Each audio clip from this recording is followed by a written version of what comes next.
Viewers welcome back to news TV 84 break तो बाद ਹੁਣ ਅਸੀਂ ਗੱਲਬਾਤ ਕਰਦੇ ਹਾਂ ਪ੍ਰੋਫੈਸਰ ਮਹਿੰਦਰਪਾਲ ਸਿੰਘ ਜੀ ਨਾਲ ਜਨਰਲ ਸੈਕਟਰੀ ਸ਼੍ਰੋਮਣੀ ਅਕਾਲੀ ਦਲ ਅੰਮ੍ਰਿਤਸਰ ਜਿਹੜੇ ਕਿ ਇਸ ਵੇਲੇ ਪਟਿਆਲੇ ਤੋਂ ਸਾਨੂੰ ਫੋਨ ਲਾਈਨ ਤੇ ਜੁੜ ਚੁੱਕੇ ਨੇ ਜੀ ਵੀਰ ਜੀ ਵਾਹਿਗੁਰੂ ਜੀ ਕਾ ਖਾਲਸਾ ਵਾਹਿਗੁਰੂ ਜੀ ਕੀ ਫਤਿਹ ਵਾਹਿਗੁਰੂ ਜੀ ਕਾ ਖਾਲਸਾ ਵਾਹਿਗੁਰੂ ਜੀ ਕੀ ਫਤਿਹ ਜੀ ਵੀਰ ਜੀ ਸਭ ਤੋਂ ਪਹਿਲਾਂ ਜਿਸ ਤਰ੍ਹਾਂ ਤੁਸੀਂ ਜਾਣਦੇ ਕਿ ਅੱਜ 10 ਦਸੰਬਰ ਦਾ ਦਿਨ ਹੈ ਯੂਨਾਈਟਿਡ ਨੇਸ਼ਨ ਵੱਲੋਂ ਡਿਕਲੇਅਰਡ ਹਿਊਮਨ ਰਾਈਟਸ ਡੇ ਹੈ ਅੱਜ ਇਸ ਦਿਨ ਦੇ ਮੌਕੇ ਤੁਸੀਂ ਸਾਡੇ ਦਰਸ਼ਕਾਂ ਨੂੰ ਕੀ ਕਹਿਣਾ ਚਾਹੋਗੇ ਅੱਜ ਮਨੁੱਖੀ ਅਧਿਕਾਰ ਦਿਨ ਦੇ ਖਾਸ ਸੰਦੇਸ਼ ਮੈਂ ਇਹੀ ਕਹਾਂਗਾ ਜੀ ਕਿ ਹਿੰਦੁਸਤਾਨ ਦੀ ਸਰਕਾਰ ਨੂੰ ਸਾਰੀ ਦੁਨੀਆ ਨੂੰ ਮੁਬਾਰਕ ਦੇਣੀ ਚਾਹੀਦੀ ਹੈ ਕਿ ਇਹਨਾਂ ਨੇ ਮਨੁੱਖੀ ਅਧਿਕਾਰਾਂ ਦਾ ਉਲੰਘਣ ਕਰਨ ਲਈ ਰਿਕਾਰਡ ਬਣਾ ਲਿਆ ਜੀ ਤੇ ਇਸ ਲਈ ਸਾਰੀ ਦੁਨੀਆ ਹਿੰਦੁਸਤਾਨ ਨੂੰ ਮਨੁੱਖੀ ਅਧਿਕਾਰਾਂ ਦੇ ਉਲੰਘਣ ਦਾ ਹੱਬ ਮੰਨ ਕੇ ਇਹਨੂੰ ਅੱਜ ਮੁਬਾਰਕਬਾਦ ਦੇਵੇ ਜਿੱਥੇ ਘੱਟ ਗਿਣਤੀਆਂ ਦੇ ਲੋਕ ਆਪਣਾ ਕਾਨੂੰਨੀ ਤੌਰ ਤੇ ਜੋ ਇਹਨਾਂ ਨੇ ਬਣਾਇਆ ਹੈ ਜੇਲ੍ਹਾਂ ਦੇ ਵਿੱਚ ਬੰਦ ਨੇ ਇੱਥੋਂ ਤੱਕ ਕਿ ਉਹਨਾਂ ਦੇ ਸਜ਼ਾ ਜਿਹੜੀ ਸੁਣਾਈ ਗਈ ਅਦਾਲਤਾਂ ਵੱਲੋਂ ਹਾਂਜੀ ਉਹ ਵੀ 5-5 7-7 ਸਾਲ ਉੱਪਰ ਟੱਪ ਗਈ ਹੈ ਹਾਂਜੀ ਜਦ ਕਿ 7 ਮਿੰਟ ਵੀ ਉੱਪਰ ਟੱਪਣਾ ਜਿਹੜਾ ਉਹ ਗੈਰ ਕਾਨੂੰਨੀ ਹੈ ਬਿਲਕੁਲ ਇਸ ਲਈ ਜਿਸ ਦੇਸ਼ 'ਚ ਅਸੀਂ ਰਹਿੰਦੇ ਹਾਂ ਹਾਂਜੀ ਉਸ ਦੇਸ਼ ਦੀ ਗੱਲ ਕਰਨਾ ਮੈਂ ਮਨੁੱਖੀ ਅਧਿਕਾਰਾਂ ਲਈ ਜ਼ਰੂਰ ਸਮਝਦਾ ਕਿਉਂਕਿ ਅਸੀਂ ਇਹਨਾਂ ਨੂੰ ਆਪਣੇ ਹੱਡ ਮਾਸ ਤੇ ਹੰਡਾਇਆ ਹੋਇਆ ਹਾਂਜੀ ਖਾਸ ਕਰ ਸਿੱਖਾਂ ਨੇ ਤੇ ਹੋਰ ਘੱਟ ਗਿਣਤੀਆਂ ਨੇ ਜੀ ਤੋ ਜਿਸ ਦੇਸ਼ ਵਿੱਚ ਇੱਥੋਂ ਤੱਕ ਹੋਵੇ ਕਿ ਕਾਨੂੰਨ ਦੀ ਇੰਨਾ ਉਲੰਘਣ ਹੋ ਰਿਹਾ ਹੋਵੇ ਉੱਥੇ ਮਨੁੱਖੀ ਅਧਿਕਾਰਾਂ ਦੀ ਗੱਲ ਕਰਨਾ ਨਾ ਕੇਵਲ ਗੈਰ ਵਾਜਬ ਹੈ ਬਲਕਿ ਮਤਲਬ ਕਿ ਦਿਲ ਹੀ ਨਹੀਂ ਕਰਦਾ ਹੁਣ 30 ਸਾਲ ਲਗਾਤਾਰ ਹੋ ਗਏ ਨੇ ਇਸ ਚੀਜ਼ ਨੂੰ ਦੇਖਦਿਆਂ ਤੋ ਮੈਂ ਇਹੀ ਕਹਾਂਗਾ ਕਿ ਜੇ ਦੁਨੀਆ ਵਿੱਚ ਕਿਤੇ ਵੀ ਕੋਈ ਮਨੁੱਖੀ ਅਧਿਕਾਰਾਂ ਦੀ ਇੱਜ਼ਤ ਕਰਨ ਵਾਲਾ ਇਨਸਾਨ ਹੈ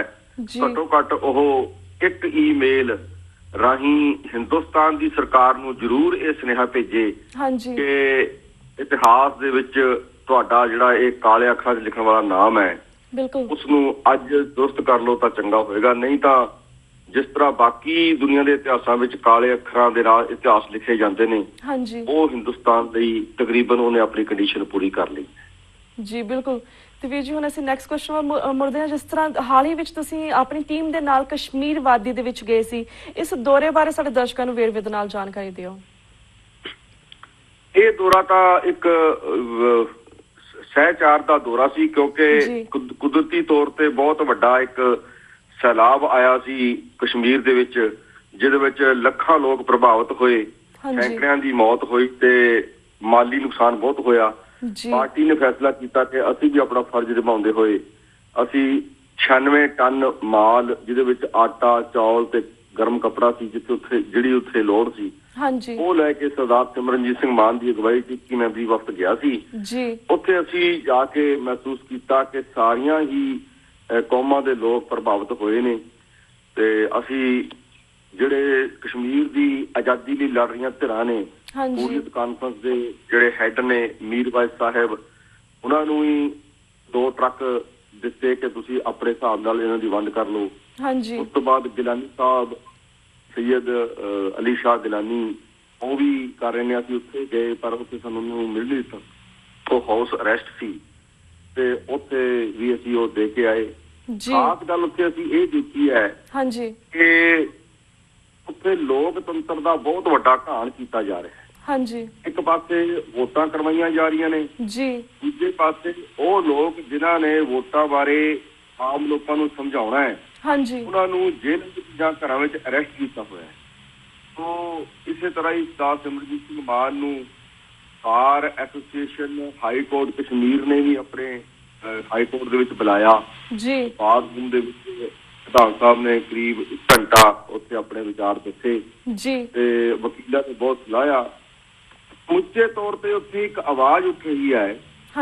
ਜਿਵੇਂ ਅਸੀਂ 2 ਬੱਚਿਆਂ ਦੇ ਕਤਲ ਹੋਏ ਨੇ 20-25 ਦਿਨ ਪਹਿਲਾਂ ਮਿਲਟਰੀ ਵੱਲੋਂ ਉਹਨਾਂ ਦੇ ਘਰਾਂ ਵਿੱਚ ਵੀ ਜਾ ਕੇ ਆਏ ਬਲਗਾਮ ਨੌਗਾਮ ਇੱਕ ਪਿੰਡ ਹੈ ਉੱਥੇ ਵੀ ਜਾ ਕੇ ਆਏ ਹਾਂ ਹੋਰ ਸ਼ਹੀਦਾਂ ਦੇ ਵੀ ਜਾ ਕੇ ਆਏ ਹਾਂ ਉਹ ਸਾਰੀ ਸਮੁੱਚੇ ਤੌਰ ਤੇ ਮੈਂ ਤੁਹਾਡੇ ਮਾਧਿਅਮ ਰਾਹੀਂ ਇਹ ਕਹਿਣਾ ਚਾਹੁੰਦੇ ਹਾਂ ਕਿ ਕਸ਼ਮੀਰ ਦੇ ਵਿੱਚ ਇਸ ਵਕਤ ਹਿਟਲਰ ਤੋਂ ਵੀ ਜ਼ਿਆਦਾ ਜ਼ੁਲਮ ਹੋ ਰਹੇ ਲਗਭਗ 40 ਸਾਲ ਹੋ ਗਏ ਉੱਥੇ ਨੌਜਵਾਨ ਬੱਚੇ ਮਾਰੇ ਜਾ ਰਹੇ ਨੇ ਕਿਸੇ ਬਾਰੇ ਕੋਈ ਇਨਸਾਫ ਦੀ ਗੱਲ ਨਹੀਂ ਚੱਲਦੀ। ਜੀ ਉੱਤੋਂ ਚੋਣਾਂ ਦੇ ਨਾਮ ਤੇ ਜਿਵੇਂ ਕੋਟੀ ਦੀ ਹੈ ਇੱਕ ਬੁੱਤਾ ਪਾਇਆ ਜਾ ਰਿਹਾ ਹੈ ਜੀ, ਬਹੁਤ ਹੀ ਤਰ੍ਹਾਂ ਦਾ ਇੱਕ ਉਲੰਘਣ ਹੈ ਜੀ। ਬਿਲਕੁਲ ਇਹ ਖਾਸ ਮਸਲਾ ਅਸੀਂ ਕਸ਼ਮੀਰ ਦੌਰੇ। ਹਾਂਜੀ ਜੀ। ਤੇ ਵੀਰ ਜੀ I'm so sorry ਤੁਹਾਡੀ ਆਵਾਜ਼ ਕਲੀਅਰ ਨਹੀਂ ਆ ਰਹੀ, ਥੋੜਾ ਤੁਸੀਂ ਜ਼ੋਰ ਕੇ ਗੱਲਬਾਤ ਕਰੋਗੇ ਤਾਂ ਕਿ ਸਾਡੇ ਦਰਸ਼ਕਾਂ ਨੂੰ ਥੋੜੀ ਸਮਝ ਲੱਗੇ ਕਿ ਤੁਸੀਂ ਕੀ ਕਹਿ ਰਹੇ ਹੋ। ਠੀਕ ਹੈ ਜੀ, ਮੈਂ ਆਪਣੇ ਵੱਲੋਂ ਹੋਰ ਜ਼ੋਰ ਦੀ ਬੋਲਾਂਗਾ ਜੀ। ਜੀ ਹਾਂਜੀ ਵੀਰ, ਤੁਸੀਂ ਦੱਸ ਰਹੇ ਸੀ ਕਿ ਤੁਸੀਂ ਇਹਨਾਂ ਦੇ ਪਰਿਵਾਰਾਂ ਦੇ ਜਿਹੜੇ 2 ਬੱਚੇ ਮਾਰੇ ਗਏ ਸੀ ਉਹਨਾਂ ਦੇ ਪਰਿਵਾਰਾਂ ਦੇ ਘਰ ਦੇ ਵਿੱਚ ਵੀ ਗਏ ਸੀਗੇ। ਹਾਂਜੀ ਹਾਂ, ਅਸੀਂ ਗਏ ਹਾਂ। ਇੱਕ ਪਰਿਵਾਰ ਦੀ ਮੈਂ ਤੁਹਾਨੂੰ ਇੱਕ ਛੋਟੀ ਜਿਹੀ ਘਟਨਾ ਦੱਸਾਂਗਾ ਜਿੱਥੋਂ ਪਤਾ ਲੱਗਦਾ ਹੈ ਕਿ ਉੱਥੇ ਮਨੁੱਖੀ ਅਧਿਕਾਰਾਂ ਦਾ ਕਿੰਨਾ ਜ਼ਿਆਦਾ ਉਲੰਘਣ ਹੋ ਰਿਹਾ ਹੈ। ਹਾਂਜੀ, ਜਿਹੜੇ ਬੱਚੇ ਦੇ ਘਰ ਅਸੀਂ ਗਏ ਉਹਦੇ ਪਿਤਾ ਜੀ ਨੇ ਦੱਸਿਆ ਕਿ ਆਹ ਜਿਹੜੇ ਡੋਰਸ ਦੇ ਤੇ ਵਿੰਡੋਜ਼ ਦੇ ਉੱਪਰ ਕਰਟਨ ਲੱਗੇ ਨੇ ਇਹਨਾਂ ਨੂੰ ਲੈਣ ਲਈ ਉਹ ਬਾਜ਼ਾਰ ਗਿਆ ਸੀ। ਮੈਂ ਟੇਲਰ ਨੂੰ ਕਿਹਾ ਕਿ ਮੈਂ ਬੱਚਾ ਭੇਜ ਰਿਹਾ, ਤੁਸੀਂ ਇਹਨੂੰ ਕਰਟਨ ਜਿਹੜੇ ਸਾਡੇ ਉਹਨਾਂ ਦੇ ਘਰ ਵਿੱਚ ਕੋਈ ਸਮਾਗਮ ਸੀ, ਕੋਈ ਸੋਸ਼ਲ ਸਮਾਗਮ ਸੀ, ਉਹ ਬੱਚਾ ਲੈਣ ਗਿਆ ਤੇ ਦਰਜੀ ਨੇ ਉਹਨੂੰ ਕਿਹਾ, ਟੇਲਰ ਨੇ ਉਹਨੂੰ ਕਿਹਾ ਕਿ ਤੂੰ 20 ਮਿੰਟ ਇੱਥੇ ਬੈਠ ਜਾ ਵੀ ਮੈਂ ਤੈਨੂੰ ਇਹ ਸਿਉਂ ਦਾਂਗਾ ਤੇ ਤੂੰ ਘਰੇ ਲੈ ਜੀ। ਜਿਹੜੇ ਉੱਥੇ ਕਰਟਨ ਅਸੀਂ ਟੰਗੇ ਹੋਏ ਦੇਖੇ ਉਹਨਾਂ ਦੀ ਉਹ ਗੱਲ ਕਰ ਰਿਹਾ ਸੀ। ਉਹ 20 ਮਿੰਟ ਦੋਨੇ ਬੱਚੇ, ਇੱਕ 14 ਸਾਲ ਦਾ ਸੀ ਜਿਹੜਾ ਬੱਚਾ ਅਸੀਂ ਘਰੇ ਬੈਠੇ ਜਿਹਦੇ, ਇੱਕ 20 ਸਾਲ ਦਾ ਜਿਹਦੇ ਘਰ ਅਸੀਂ ਪਹਿਲਾਂ ਜਾ ਕੇ ਆਏ ਸੀ, ਤੇ ਦੋਨੇ ਕੋਈ ਇੱਕੋ ਹੀ ਪਿੰਡ ਦੇ ਹੈਗੇ ਨੇ। ਉਹ ਸਿਰਫ ਕਹਿੰਦੇ ਕਿ ਅਸੀਂ ਮਜ਼ਾਰ ਦੇ ਉੱਤੇ ਜਿੱਥੇ ਉਹਨਾਂ ਦਾ ਧਾਰਮਿਕ ਸਥਾਨ ਸੀ ਮੱਥਾ ਟੇਕ ਕੇ ਵਾਪਸ ਆਏ ਤੇ ਆ ਕੇ ਕਰਟਨ ਲੈ ਜਾਾਂਗੇ। ਇੰਨੇ ਵਿੱਚ ਹੀ ਜਿਹੜਾ ਹੈ ਉਹ ਉੱਥੇ ਗਏ ਤੇ ਜਿਵੇਂ ਮਿਲਟਰੀ ਝੂਠ ਬੋਲਦੀ ਹੈ ਕਿ ਅਸੀਂ ਉਹਨੂੰ ਰੋਕਿਆ ਤੇ ਉਹ ਕਾਰ ਰੁਕੀ ਨਹੀਂ ਹੈ। ਪਰ ਸਾਨੂੰ ਘਰਦਿਆਂ ਨੇ ਸਾਨੂੰ ਵੀਡੀਓ ਦਿਖਾਈਆਂ ਜਿਹੜੀਆਂ ਮੂਵੀ ਕਾਰ ਦੀਆਂ ਗੋਲੀਆਂ ਨਾਲ ਛਲਣੀ ਕੀਤੀਆਂ ਹੋਈਆਂ ਦਿਖਾਈਆਂ ਕਿ ਜੇ ਉਹ ਨਹੀਂ ਰੁਕੇ ਹੁੰਦੇ ਤਾਂ ਉਹਨਾਂ ਨੂੰ ਗੋਲੀਆਂ ਪਿੱਛੋਂ ਲੱਗਣੀਆਂ ਸੀ। ਪਰ ਉਹ ਸਾਰੀ ਕਾਰ ਸਾਈਡ ਤੋਂ ਛੱਡਣੀ ਹੋਈ ਵੀ ਸੀ ਜਿਹੜੀ ਸਾਨੂੰ ਦਿਖਾਈ ਉਹਨਾਂ ਨੇ ਫੋਟੋ, ਤੇ ਉਹ ਸਾਈਡ ਤੋਂ ਮਾਰਨਾ ਮਤਲਬ ਹੈ ਵੀ ਖੜੀ ਵੀ ਕਾਰ ਨੂੰ ਮਾਰਿਆ ਉਹਨਾਂ ਨੇ ਤੇ ਅੰਦਰ ਬੱਚੇ ਦੋਨੋਂ ਮਾਰਤੇ। ਸੋ ਇਸ ਤਰ੍ਹਾਂ ਦਾ ਜਿਹੜਾ ਤਜਰਬਾ ਤੁਸੀਂ ਅੱਖੀ ਦੇਖ ਕੇ ਆਉਂਦੇ ਹੋ, ਫਿਰ ਤੁਹਾਡਾ ਇੱਕ ਸਾਡਾ ਫਰਜ਼ ਵੀ ਬਣਦਾ ਹੈ ਕਿਉਂਕਿ ਸਾਡੇ ਸਿੱਖਾਂ ਦੇ ਬੱਚਿਆਂ ਨਾਲ ਵੀ ਏਦਾਂ ਹਿੰਦੁਸਤਾਨ ਦੀ ਸਰਕਾਰ ਕਰਦੀ ਰਹੀ ਹੈ। ਮਤਲਬ ਕਿ ਜਿਹੜਾ ਵੀ ਬੰਦਾ ਆਪਣੀ ਆਜ਼ਾਦੀ ਦੀ ਗੱਲ ਜਾਂ ਸੱਚ ਦੀ ਗੱਲ ਕਰਦਾ ਹੈ ਉਹਨੂੰ ਹਿੰਦੁਸਤਾਨ ਦੀਆਂ ਸਰਕਾਰਾਂ ਆਪਣੇ ਫੌਜੀਆਂ ਰਾਹੀਂ, ਆਪਣੀਆਂ ਅਦਾਲਤਾਂ ਰਾਹੀਂ ਮਰਵਾਉਣਾ ਤੇ ਕੈਦ ਕਰਨਾ ਆਪਣਾ ਇੱਕ ਫਰਜ਼ ਸਮਝੀ ਬੈਠੀਆਂ ਨੇ। ਜੀ ਬਿਲਕੁਲ। ਤੇ ਵੀਰ ਜੀ ਤੁਸੀਂ ਗੱਲ ਕੀਤੀ ਕਸ਼ਮੀਰ ਦੇ ਵਿੱਚ ਇਸ ਤਰ੍ਹਾਂ ਹਿਟਲਰ ਤੋਂ ਵੀ ਜ਼ਿਆਦਾ ਇਹ ਜ਼ੁਲਮ ਕਰਦੇ ਨੇ, ਈਵਨ ਇੰਡੀਆ ਦੇ ਵਿੱਚ ਵੀ, ਪੂਰੇ ਆਲ ਓਵਰ ਦਾ ਇੰਡੀਆ ਦੇ ਵਿੱਚ ਵੀ ਰੀਸੈਂਟਲੀ ਹਿਟਲਰ ਤੋਂ ਜ਼ਿਆਦਾ ਹੀ ਜ਼ੁਲਮ ਕਰ ਰਹੇ ਨੇ। ਕਿਸ ਤਰ੍ਹਾਂ ਲਾਈਕ ਮੀਡੀਆ ਰਿਪੋਰਟਸ ਪਤਾ ਲੱਗਾ ਕਿ ਆਗਰੇ ਦੇ ਵਿੱਚ ਇਹਨਾਂ ਨੇ ਇੱਕ ਛੋਟੇ ਜਿਹੇ ਕਸਬੇ ਦੇ ਵਿੱਚ ਜਿਹੜੇ ਗਰੀਬ ਪਰਿਵਾਰ ਸੀਗੇ ਮੁਸਲਮਾਨਾਂ ਦੇ, ਉਹਨਾਂ ਦੇ ਇੱਕ ਦਿਨ ਦੇ ਅੰਦਰ ਇਹਨਾਂ ਦੇ 250 ਲੋਕ ਜਿਹੜੇ ਸੀ, ਇਹਨਾਂ ਨੇ ਉਹਨਾਂ ਨੂੰ ਥੋੜਾ ਜਿਹਾ ਲਾਲਚ ਦੇ ਕੇ ਕਿ ਤੁਹਾਨੂੰ ਅਸੀਂ ਰਾਸ਼ਨ ਕਾਰਡ ਬਣਾ ਕੇ ਦੇਵਾਂਗੇ, ਉਹਨਾਂ ਨੂੰ ਕਨਵਰਟ ਕਰਤਾ ਹਿੰਦੂਇਜ਼ਮ ਦੇ ਵਿੱਚ। ਆਲਸੋ ਕਾਫੀ ਈਸਾਈਆਂ ਨੂੰ ਵੀ ਕਨਵਰਟ ਕਰ ਰਹੇ, ਉੱਪਰ ਸਿੱਖਾਂ ਦੇ ਪਿੱਛੇ ਵੀ ਹੱਥ ਧੋ ਕੇ RSS ਪੰਜਾਬ ਦੇ ਵਿੱਚ ਸਕਾਲਰਸ਼ਿਪ ਸਕੀਮ ਦੇ ਨੀਚੇ ਲੱਗੀ ਹੋਈ ਹੈ ਤਾਂ ਕਿ ਸਿੱਖ ਬੱਚਿਆਂ ਨੂੰ ਕਨਵਰਟ ਕੀਤਾ ਜਾਵੇ। ਇਹ ਸਭ ਜਿਹੜੀ ਉਲੰਘਣਾ ਕਰ ਰਹੇ ਨੇ, ਜਿਹੜੇ ਮਨੁੱਖੀ ਅਧਿਕਾਰਾਂ ਦੀ ਆਪਾਂ ਗੱਲ ਕੀਤੀ ਸੀ ਪਹਿਲਾਂ, ਉਸ ਸਭ ਕੁਝ ਉਲਟ ਹੋ ਰਿਹਾ ਹੈ। ਇਹ ਇੰਡੀਆ ਦੇ ਵਿੱਚ ਕੁਝ ਵੀ ਮਨੁੱਖੀ ਅਧਿਕਾਰ ਦੇ ਹਿਸਾਬ ਦੇ ਨਾਲ ਬਿਲਕੁਲ ਨਹੀਂ ਹੋ ਰਿਹਾ। ਇਸ ਬਾਰੇ ਕਿਉਂਕਿ ਸਾਡਾ ਹੁਣ ਚੈਨਲ TV 84 ਜਿਹੜਾ ਵਾ ਕੈਨੇਡਾ ਦੇ ਕਾਫੀ ਚੈਨਲ ਦੇ ਉੱਪਰ ਵੀ ਆ ਗਿਆ, ਕੈਨੇਡਾ ਦਿਸ਼ ਦੇ ਉੱਪਰ ਵੀ ਆ ਗਿਆ। ਅਸੀਂ ਚਾਹਾਂਗੇ ਤੁਸੀਂ ਦਰਸ਼ਕਾਂ ਨੂੰ ਪੂਰੀ ਵੇਰਵੇ ਦੇ ਨਾਲ ਦੱਸੋ ਕਿ ਇਸ ਲਈ ਇੰਡੀਆ ਦੇ ਵਿੱਚ ਕੀ ਹੋ ਰਿਹਾ, ਇਹ ਨਵੀਂ ਗਵਰਨਮੈਂਟ ਆਈ ਕੀ ਕਰ ਰਹੀ, ਆਲਸੋ ਸਾਨੂੰ ਕੀ ਕਰਨ ਦੀ ਲੋੜ ਹੈ ਇਹਨਾਂ ਨੂੰ ਸਟਾਪ ਕਰਨ ਦੇ ਲਈ, ਆਪਣੇ ਬੱਚਿਆਂ ਨੂੰ ਅਸੀਂ ਕਿਸ ਤਰ੍ਹਾਂ ਬਚਾ ਸਕਦੇ ਹਾਂ। ਹੁਣ ਸਾਡੇ ਬੱਚਿਆਂ ਨੂੰ ਬਚਾਉਣ ਦਾ ਤਾਂ ਇੱਕੋ ਹੀ ਤਰੀਕਾ ਹੈ ਜੀ। ਪਹਿਲੀ ਗੱਲ ਤਾਂ ਮੈਂ ਤਾਂ ਇਹੀ ਕਹਾਂਗਾ, ਜਦੋਂ ਤੱਕ ਸਿੱਖਾਂ ਦਾ ਆਪਣਾ ਦੇਸ਼ ਨਹੀਂ ਬਣ ਜਾਂਦਾ ਇਹ ਸਿੱਖਾਂ ਨੂੰ ਬਚਾਉਣਾ ਬਹੁਤ ਮੁਸ਼ਕਲ ਹੈ। ਖਾਲਿਸਤਾਨ ਦੀ ਕਾਇਮੀ ਲਈ ਹਰ ਸਿੱਖ ਕੰਮ ਕਰੇ, ਚਾਹੇ ਉਹ ਹਿੰਦੁਸਤਾਨ 'ਚ ਬੈਠਾ ਹੈ ਜਾਂ ਹਿੰਦੁਸਤਾਨ ਤੋਂ ਬਾਹਰ ਅਬਰੋਡ ਬੈਠਾ ਹੈ। ਦੂਸਰੀ ਗੱਲ ਜਿਹੜੀ ਤੁਸੀਂ ਦੱਸੀ ਹੈ ਇਹ ਬਿਲਕੁਲ ਸਪਸ਼ਟ ਹੈ। ਅੱਜ ਪਾਰਲੀਮੈਂਟ ਦੇ ਵਿੱਚ ਵੀ ਕੱਲ ਇਹ ਸਵਾਲ ਉੱਠੇ ਨੇ। ਹੁਣ ਇਹ ਅਲੀਗੜ੍ਹ ਦੇ ਵਿੱਚ 5000 ਪਰਿਵਾਰਾਂ ਨੂੰ ਹਿੰਦੂ ਬਣਾਉਣ ਲਈ ਪ੍ਰੋਗਰਾਮ ਕਰ ਰਹੇ ਨੇ 4 ਦਿਨਾਂ ਬਾਅਦ। ਤੇ ਭਾਵੇਂ ਸਰਕਾਰ ਨੂੰ ਕੁਝ ਵੀ ਕਿਹਾ ਜਾਵੇ, ਪਰ ਜਦੋਂ ਅਸੀਂ ਤਜਰਬਾ ਇਹ ਦੇਖਦੇ ਹਾਂ ਕਿ ਸਰਕਾਰਾਂ ਦੇ ਉੱਤੇ ਕਿਸੇ ਦਾ ਕਹਿਣ ਦਾ ਕੋਈ ਅਸਰ ਹੀ ਨਹੀਂ ਹੋ ਰਿਹਾ, ਉਹ ਕੇਵਲ ਤੇ ਕੇਵਲ ਹਿੰਦੂਇਜ਼ਮ ਨੂੰ ਹੀ ਪ੍ਰਮੋਟ ਕਰ ਰਹੇ ਨੇ। ਇਹਦੀ ਉਦਾਹਰਨ ਇਹ ਹੈ ਕਿ 15 ਅਗਸਤ ਦਾ ਦਿਨ ਜਿਹੜਾ ਹੈ ਉਹ ਹਿੰਦੁਸਤਾਨ ਆਜ਼ਾਦੀ ਦਾ ਦਿਨ ਮਨਾਉਂਦਾ ਹੈ। 15 ਅਗਸਤ ਵਾਲੇ ਦਿਨ ਸਰਕਾਰੀ ਟੈਲੀਵਿਜ਼ਨ ਦੇ ਉੱਤੇ RSS ਦਾ ਪ੍ਰਧਾਨ ਮੋਹਨ ਭਾਗਵਤ ਇਹ ਕਹਿੰਦਾ ਹੈ ਕਿ ਇਸ ਦੇਸ਼ ਵਿੱਚ ਰਹਿਣ ਵਾਲੇ ਸਾਰੇ ਲੋਕਾਂ ਨੂੰ ਇਹ ਸਮਝ ਲੈਣਾ ਚਾਹੀਦਾ ਹੈ ਕਿ ਇਹ ਹਿੰਦੂ ਰਾਸ਼ਟਰਵਾਦ ਹੈ ਜੀ। ਇਸ ਲਈ ਉਹ ਜਿਹੜਾ ਸੁਨੇਹਾ ਦਿੱਤਾ ਉਹਨਾਂ ਨੇ ਉਹਦੇ ਮੁਤਾਬਕ ਉਹ ਆਪਣੀ ਪਾਲਿਸੀ ਕਰ ਰਹੇ ਨੇ। ਬਿਲਕੁਲ। ਤੇ ਮਨੁੱਖੀ ਅਧਿਕਾਰ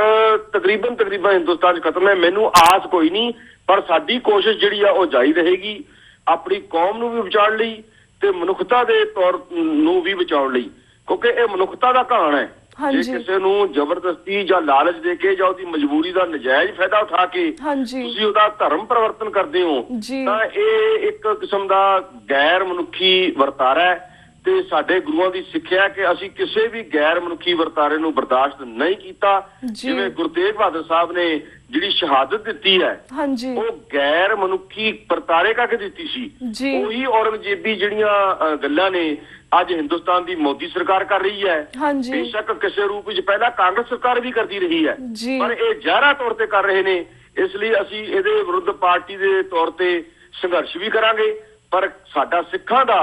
ਸਿੱਖ ਬੱਚਿਆਂ ਨੂੰ ਬਚਾਉਣ ਦਾ ਜਿਹੜਾ ਤਰੀਕਾ ਹੈ ਉਹ ਕੇਵਲ ਤੇ ਕੇਵਲ ਖਾਲਿਸਤਾਨ ਦੀ ਕਾਇਮੀ ਹੈ। ਜੀ ਬਿਲਕੁਲ। ਤੇ ਵੀ ਜੀ ਆਈ ਮੀਨ ਯੂ ਆਰ ਰਾਈਟ, ਕਿਉਂਕਿ ਆਰਟੀਕਲ 25 ਦੇ ਹਿਸਾਬ ਨਾਲ ਜਿਹੜਾ ਕਨਸਟੀਟਿਊਸ਼ਨ ਇੰਡੀਆ ਦਾ ਕਨਸਟੀਟਿਊਸ਼ਨ ਦੇ ਹਿਸਾਬ ਨਾਲ ਵੀ ਜਿਹੜੇ ਸਿੱਖ ਨੇ ਉਹਨਾਂ ਨੂੰ ਉਹ ਹਿੰਦੂ ਗਰਦਾਰਦੀ ਹੈ। ਆਲਸੋਲੀ ਇਹਨਾਂ ਦੀ ਵਿਦੇਸ਼ ਮੰਤਰੀ ਹੈ ਸੁਸ਼ਮਾ ਸਵਰਾਜ, ਉਹ ਵੀ ਕਹਿੰਦੀ ਹੈ ਕਿ ਹੁਣ ਲਾਗੂ ਕਰਨਾ ਚਾਹੀਦਾ ਗੀਤਾ ਨੂੰ ਪੂਰੇ all over the India as a national ਗ੍ਰੰਥ ਵਾਂਗੂ ਲਾਗੂ ਕਰਨਾ ਚਾਹੀਦਾ। ਸੋ they are ਕਨਵਰਟਿੰਗ people little by little, ਹੌਲੀ ਹੌਲੀ ਸਟੈਪ ਲੈ ਕੇ। ਇਹ ਜਿਹੜੀ ਨਵੀਂ ਗਵਰਨਮੈਂਟ ਆਈ ਹੈ ਇਹ ਨਾਟ ਓਨਲੀ ਸਿੱਖਾਂ ਦੇ ਪਿੱਛੇ ਪਰ ਬਾਕੀ ਮਿਨੋਰਟੀਜ਼ ਦੇ ਵੀ ਪਿੱਛੇ ਹੈ ਆਲਸੋ। ਪਰ ਵੀ ਜੀ ਜਿਸ ਤਰ੍ਹਾਂ ਹੁਣ ਅਸੀਂ ਤੁਹਾਨੂੰ ਪਹਿਲਾਂ ਗੱਲ ਕੀਤੀ ਸੀ ਕਿ ਸਾਡਾ ਹੁਣ ਟੀਵੀ ਚੈਨਲ ਕੈਨੇਡਾ ਵੀ ਕਾਫੀ ਚੈਨਲ ਦੇ ਉੱਪਰ ਆ ਗਿਆ, ਬੀਇੰਗ ਸਕੱਤਰ ਆਫ ਸ਼੍ਰੋਮਣੀ ਅਕਾਲੀ ਦਲ ਅੰਮ੍ਰਿਤਸਰ, ਤੁਸੀਂ ਸਾਰੇ ਦਰਸ਼ਕਾਂ ਨੂੰ ਕੀ ਕਹਿਣਾ ਚਾਹੋਗੇ ਜਿਹੜੇ ਸਪੈਸ਼ਲੀ ਕੈਨੇਡਾ ਦੇ ਨਾਲ ਜੁੜੇ ਨਵੇਂ ਦਰਸ਼ਕ ਜੁੜੇ ਨੇ? ਮੈਂ ਦਰਸ਼ਕਾਂ ਨੂੰ ਜਿਹੜੇ ਸਿੱਖ ਸੋਚ ਨੂੰ ਸਮਝਦੇ ਨੇ ਉਹਨਾਂ ਨੂੰ ਬੇਨਤੀ ਕਰਨਾ ਚਾਹੁੰਦਾ ਕਿ ਜਿੰਨੀ ਜਲਦੀ ਹੋ ਸਕੇ ਸਿੱਖ ਭਾਵਨਾ ਨੂੰ ਸਮਝਣ ਦੀ ਕੋਸ਼ਿਸ਼ ਕਰਨ ਤੇ ਉਹਦੇ ਨਾਲ ਕੰਮ ਕਰਨ, ਕਿਉਂਕਿ ਪ੍ਰਕਾਸ਼ ਸਿੰਘ ਬਾਦਲ, ਟੌੜਾ ਐਂਡ ਜਿਹੜੀ ਇਹ ਸਾਰੀਆਂ ਇਹ ਕੰਪਨੀ ਹੈ ਇਹਨਾਂ ਨੇ ਸਿੱਖਾਂ ਦਾ ਘਾਣ ਕਰਵਾਉਣ, ਸਿੱਖ ਸਿਧਾਂਤ ਦਾ ਘਾਣ ਕਰਾਉਣ ਲਈ ਕੋਈ ਕਸਰ ਬਾਕੀ ਨਹੀਂ ਛੱਡੀ। ਇਸ ਲਈ ਕੈਨੇਡਾ ਵਿੱਚ ਬਹੁਤ ਵੱਡੀ ਪੱਧਰ ਤੇ ਸਿੱਖ ਰਹਿੰਦੇ ਨੇ, ਅਮਰੀਕਾ ਵਿੱਚ ਰਹਿੰਦੇ ਨੇ, ਇੰਗਲੈਂਡ 'ਚ ਰਹਿੰਦੇ ਨੇ, ਜਰਮਨ 'ਚ ਰਹਿੰਦੇ ਨੇ, ਆਸਟ੍ਰੇਲੀਆ 'ਚ ਰਹਿੰਦੇ ਨੇ। ਸਾਰਿਆਂ ਨੂੰ ਸੁਨੇਹੇ ਭੇਜ ਕੇ ਸ਼੍ਰੋਮਣੀ ਅਕਾਲੀ ਦਲ ਅੰਮ੍ਰਿਤਸਰ ਜਿਹੜਾ ਲਗਾਤਾਰ 30 ਸਾਲ ਤੋਂ ਸੰਤ ਜਰਨੈਲ ਸਿੰਘ ਖਾਲਸਾ ਭਿੰਡਰਾਂ ਵਾਲੇ ਨੇ ਜਿਹੜੇ ਸਾਡੀ ਪੁਨਰ ਸੁਰਜੀਤੀ ਲਿਆਂਦੀ ਸੀ ਉਹਦੇ ਲਈ ਕੰਮ ਕਰ ਰਿਹਾ, ਉਹਦਾ ਸਾਥ ਦੇਣ ਲਈ ਮੈਂ ਬੇਨਤੀ ਕਰਾਂਗਾ। ਕਿਉਂਕਿ ਸਿੱਖ ਸਿਧਾਂਤ ਨੂੰ ਜੀਵਤ ਰੱਖੇ ਬਿਨਾਂ ਨਾ ਤਾਂ ਸਿੱਖ ਜੀ ਸਕਦੇ ਨੇ ਅਤੇ ਨਾ ਹੀ ਦੁਨੀਆ ਦਾ ਭਲਾ ਹੋ ਸਕਦਾ ਹੈ। ਇਸ ਲਈ ਦੁਨੀਆ ਦੇ ਭਲੇ ਵਾਸਤੇ, ਮਾਨਵਤਾ ਦੇ ਭਲੇ ਵਾਸਤੇ ਤੇ ਸਿੱਖ ਆਪਣੀ ਕੌਮ ਦੇ ਭਲੇ ਵਾਸਤੇ ਸਿੱਖ ਸੋਚ ਨੂੰ, ਗੁਰੂ ਸਾਹਿਬ ਜੀ ਦੀ ਸੋਚ ਨੂੰ, ਗੁਰੂ ਗ੍ਰੰਥ ਸਾਹਿਬ ਜੀ ਦੀ ਸੋਚ ਨੂੰ ਪ੍ਰੈਕਟੀਕਲੀ ਆਪਣੀ ਜ਼ਿੰਦਗੀ ਦਾ ਹਿੱਸਾ ਬਣਾਉਣ ਦੇ ਲਈ ਸਾਰਿਆਂ ਨੂੰ ਸ਼੍ਰੋਮਣੀ ਅਕਾਲੀ ਦਲ ਅੰਮ੍ਰਿਤਸਰ ਦਾ ਸਾਥ ਦੇਣਾ ਚਾਹੀਦਾ ਹੈ। ਇਹ ਸਾਡੀ ਬੇਨਤੀ ਹੈ, ਇਸ ਨੂੰ ਸਮਝਣਾ ਚਾਹੀਦਾ ਸਾਰਿਆਂ ਨੂੰ। ਮੇਰੀ ਤਾਂ ਇਹੀ ਬੇਨਤੀ ਹੈ ਜਿਹਦੇ ਨਾਲ ਕੌਮ ਵੀ ਬਚ ਸਕਦੀ ਹੈ ਤੇ ਮਾਨਵਤਾ ਦੇ ਵਾਸਤੇ ਵੀ ਕੋਈ ਕੰਮ ਅਸੀਂ ਕਰ ਸਕਦੇ ਹਾਂ। ਬਿਲਕੁਲ ਬਿਲਕੁਲ ਵੀਰ ਜੀ। ਤੇ ਵੀਰ ਜੀ ਹੁਣ ਸਾਡਾ ਵਕਤ ਸਮਾਪਤੀ ਵੱਲ ਜਾ ਰਿਹਾ, ਤੁਹਾਡੇ ਕੋਲ ਇਜਾਜ਼ਤ ਲੈਣ ਦਾ ਵੀ ਟਾਈਮ ਹੋ ਗਿਆ। ਤੁਹਾਡਾ ਸ਼ੁਕਰੀਆ ਕਿ ਤੁਸੀਂ ਆਪਣੇ ਵਿਚਾਰ ਸਾਡੇ ਦਰਸ਼ਕਾਂ ਨਾਲ ਸਾਂਝੇ ਕੀਤੇ। ਹੁਣ ਅਸੀਂ ਤੁਹਾਡੇ ਕੋਲ ਇਜਾਜ਼ਤ ਲੈਂਦੇ ਹਾਂ। ਵਾਹਿਗੁਰੂ ਜੀ ਕਾ ਖਾਲਸਾ, ਵਾਹਿਗੁਰੂ ਜੀ ਕੀ ਫਤਿਹ। ਬਹੁਤ ਬਹੁਤ ਧੰਨਵਾਦ ਟੀਵੀ 84 ਦਾ ਜਿਹੜਾ ਸਮੇਂ-ਸਮੇਂ ਤੇ ਮੈਨੂੰ ਸੰਗਤਾਂ ਦੇ ਦਰਸ਼ਨ ਕਰਾਉਂਦੇ ਰਹਿੰਦੇ ਨੇ ਤੇ ਮੈਂ ਬਹੁਤ ਧੰਨਵਾਦ ਕਰਦਾ ਹੋਇਆ ਫਤਿਹ ਅਰਜ਼ ਕਰਦਾ। ਵਾਹਿਗੁਰੂ ਜੀ ਕਾ ਖਾਲਸਾ, ਵਾਹਿਗੁਰੂ ਜੀ ਕੀ ਫਤਿਹ। ਵਿਊਅਰਸ, ਇਸ ਦੇ ਨਾਲ ਅਸੀਂ ਤੁਹਾਡੇ ਕੋਲ ਇਜਾਜ਼ਤ ਲੈਂਦੇ ਹਾਂ। ਕੱਲ ਨੂੰ ਮਿਲਾਂਗੇ ਸੇਮ ਟਾਈਮ ਸੇਮ ਸ਼ੋਅ ਤੇ। ਤਦ ਤੱਕ ਲਈ ਵਾਹਿਗੁਰੂ ਜੀ ਕਾ ਖਾਲਸਾ, ਵਾਹਿਗੁਰੂ ਜੀ ਕੀ ਫਤਿਹ।